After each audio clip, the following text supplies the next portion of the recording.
I messed up, guys. I really messed up. I just saw the Minecraft movie, and not only can I not get the words chicken jockey out of my head, or flint and steel, but I had Macca's beforehand. I had a pretty big meal, mate. It's safe to say that I've gone over my calorie limit for the day. However, first things first, I'm gonna go to a push workout in the gym. It's stupidly late. I'm talking midnight here, so the gym's gonna be empty, and I'm gonna think about what I've done. After the gym, we're gonna come back here, and I'm gonna break down the calories I had for the day. I'm gonna show you a really cool tool you can use to figure out how many calories you've had when it's not labeled on the box or there's no barcode on it. So we're going to figure out exactly how many calories I've had and how over the limit that I am. And then we're going to discuss what to do after that, because I have a few tips for you if you do go over your calorie limit. It's time for food of the day. For gym food of the day today, we have this Celsius sparkling watermelon lemonade flavor. This is a pre-workout energy drink type ting, brev.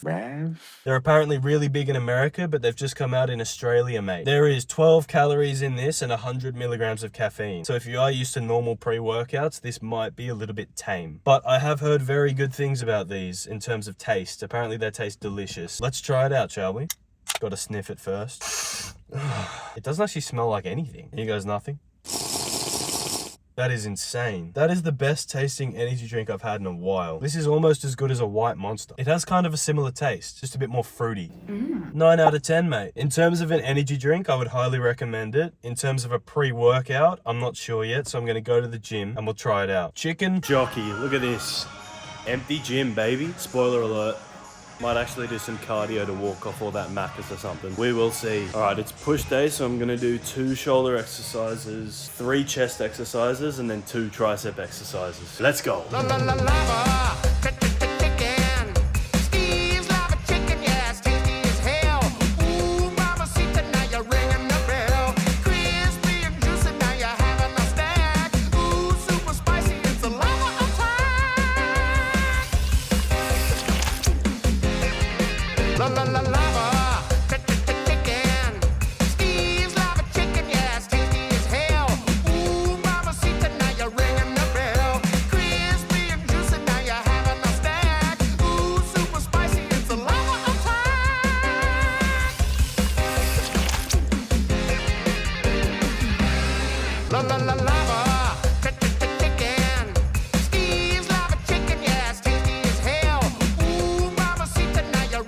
Alright, workout is done. I want to take my progress photo in the bathroom, but if someone sees me, I might have to suck him off just so he doesn't tell anybody. If I take it, I'll put it on the screen now. Wow, look at that. What a guy. What am I doing? For those of you wondering, no, I did not do cardio. It is 1 a.m. now, and if I'm gonna be honest, I just wasn't bothered. Pretty sure I worked off most of that Macca's anyway. I've calculated the calories, and I'm 600 over. Yeah. The good thing is I'm not 600 over my maintenance, I'm 600 over the calorie limit that I set every day. My maintenance is about 2,900 calories, so I'm only about 200 over the maintenance, which is all right. This is how I calculated the McDonald's, and I highly recommend you guys try it out as well. All I did was ask AI. I literally laid out my meal. I said, I had Macca's, I ate this, and this. I let him know what country I'm in because that is very important. The ingredients in the Macca's here in Australia is actually quite different to other places like America. And basically it broke it down, told me the calories, told me the protein as well, in quite a funny way. Thank you, Grok, mate.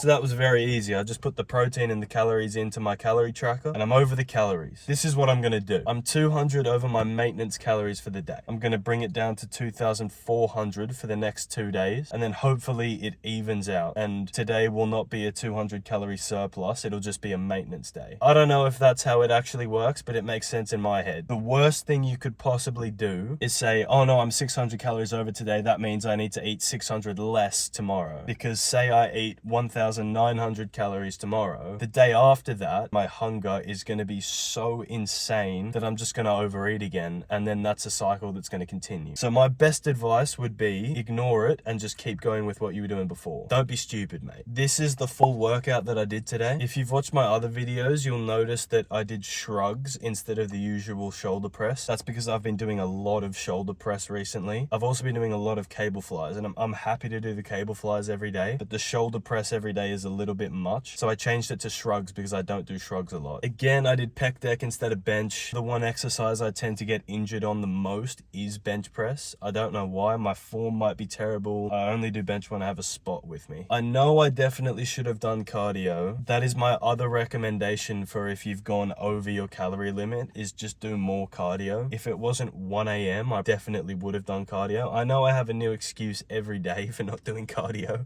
but I will end up doing it. I'm only like a week into this, so I am gonna ease into it. I will do cardio eventually, especially when I get down to like maybe below 86 kilograms. It's just gonna get harder and harder to burn the fat off. Cardio will happen soon. It's just boring though, isn't it? If you've been watching these videos, you're probably wondering, why have we not seen a single ab workout yet?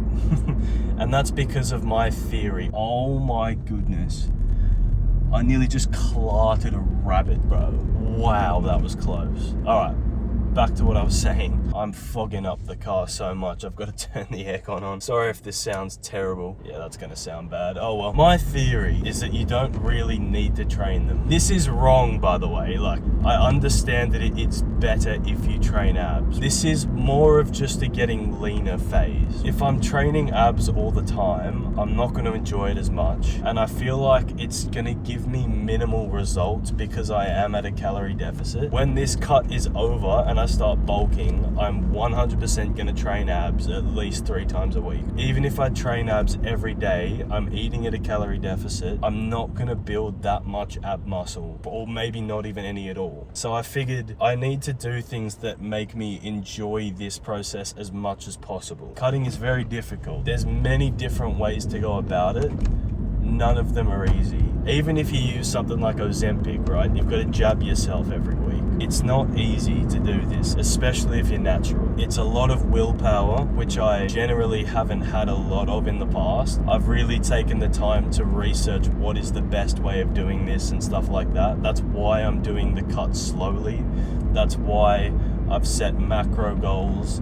That's not why I had a Minecraft meal at Macca's today. That was dumb. But apart from that, I'm doing pretty well. And I also know that it's really easy to get burned out of a cut. So I just figured, why complicate it? I'm just gonna train how I always train, and I'm just gonna eat at a calorie deficit. That's literally all I'm doing. I'm really trying to make this as less complicated and less lifestyle changing as it can be. My workouts are pretty much exactly the same as before I started doing this. I've kept it real simple, eat no more than 2,500 calories a day, and try and get above like 160 grams of protein. Even things like today, not beating myself up about having a bunch of Maccas, right? Stuff like that will happen. You are not going to be perfect every day. So for me, it's all about waking up tomorrow and going, I'm still gonna do this. I haven't just screwed up completely. And by the end of it, that one day where I ate like a fat pig isn't gonna matter. There's your motivational speech for the night. Thank you very much for watching. I will be back in either a day or two, something like that, depending on when I can film. Motivational speech done. Get in the gym, mate.